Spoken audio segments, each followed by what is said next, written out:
being buff in the dark.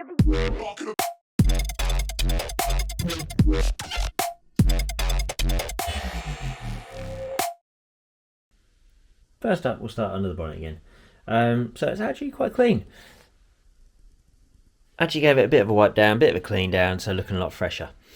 But the main reason we're here is to start trying parts out again. So first up on today's pointless things that we don't need but we buy anyway. Exhaust studs. So old ones on the right, looking a bit old, quality, bit crappy. So let's upgrade some nice titanium ones. So obviously weight saving and no, there's probably no real gain on them. Only reason being I could. So not horrifically expensive, so it's just something to tart the engine bay up because I hate the old copper looking ones. Will they stay secure? I friggin' hope so, but there's only one way to find out. So let's get them installed. So those on, you can see it's going to make absolutely no difference. But however, means that we can get the manifold on again, and the manifold's back on. It's almost like we've been here before. Yeah, I know, it's on, off, but it ain't going to be perfect. Studs really fitting well, except for the holes on a couple of bolt holes are a bit too tight. Need widening out slightly, it'll go on, it'll work, it'll be perfect.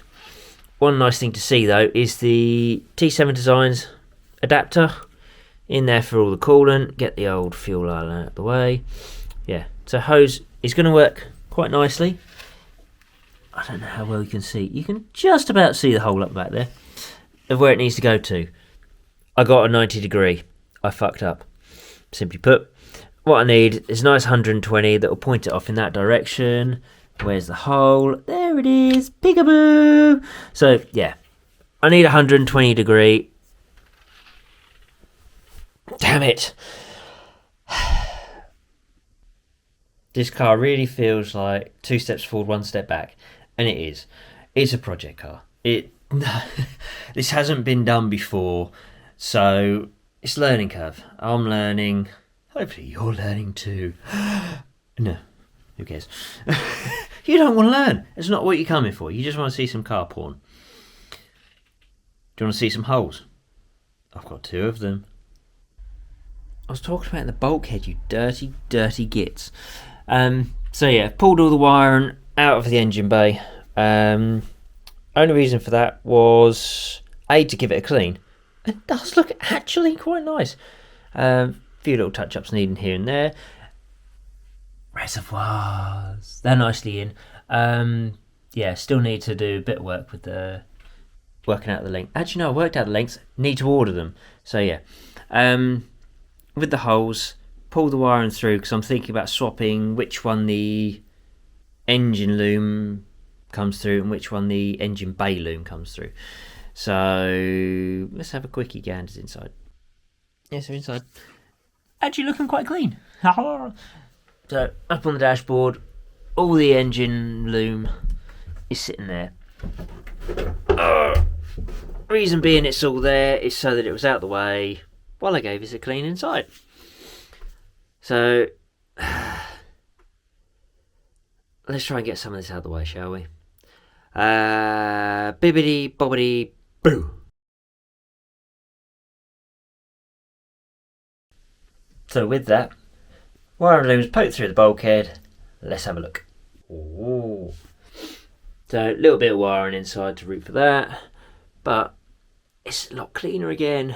However, whiskey. I'm getting too old for this shit. Have a quickie nosy round under the bonnet.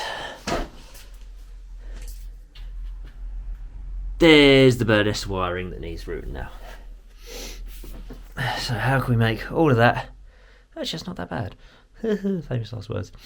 A lot of it is the wires are too long, so they need routing. Find out how long they need to be. Some of them actually still need to go inside the car, so they really are too long. But let's find out.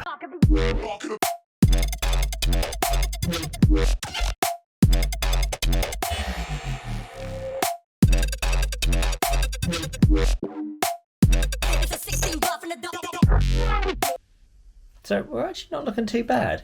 It's not perfect, but yeah. A bit that's going to need tidying up the most, but they just need bulking together.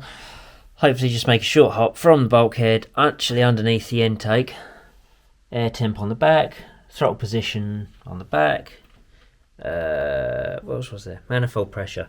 Somewhere is going to be a sensor. Bit of hose off there, I'm thinking about here. That'll do. Injector wiring. Run across down to coolant temp sensor. And coil pack wiring. Keeping the original coil pack. I quite like them because they just work. They don't need to put another coil pack here to then run the leads or find another place because the airbox is there, so it gives it not much room. Oil, temp and pressure sensors running down the bottom as well.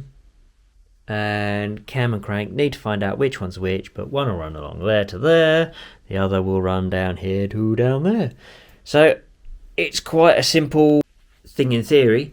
Obviously it's taken a bit longer to get here because finding out what needs to go to what, that was the time consuming part. This is actually quicker than I anticipated. Working out proper lengths, I've got most of, if not all, the connectors already. But yeah, I'm going to stop yawning. Anyway, let's finish it here. Job done, time for bed. Ish, maybe. No, go and order some parts for the cooling system. Cooling system. I need to order the brake hoses as well. Let's have a look at that, shall we? So this is one of even the more awkward jobs. Is the brake supply hoses. So up the top, got my little adapter plate that I've got bulkhead connectors coming through from the reservoirs. What I've done is actually steal one of the reservoir hoses just to try it out. This is one because it's trying to work out what degree connector to get pushed on the end. Because I'm getting these flared and fitted at T7 Designs. We'll be ordering from them again. They've proven really helpful on this build and really easy to chat to as well on the phone. But it's working out what angle at the top, what length of hose, and what connector at the bottom. So probably going to end up with 90-degree connectors on there. I think that's going to prove it might be a bit tight on the bulkhead.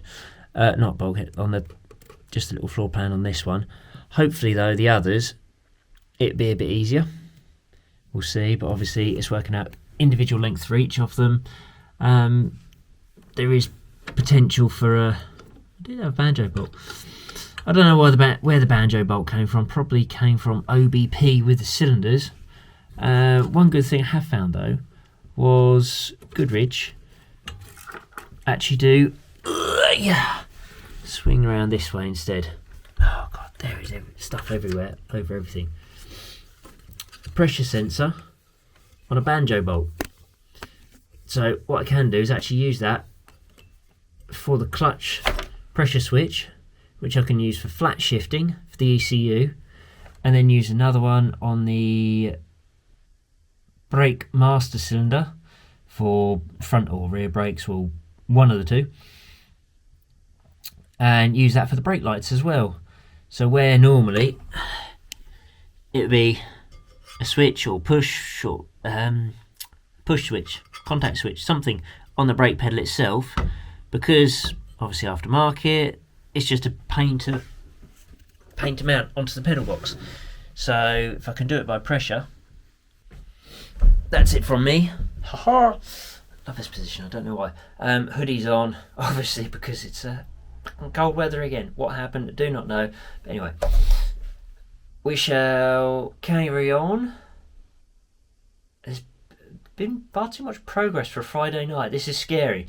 But yeah, definite progress. So I need to be out here again soon, doing something and keep it going.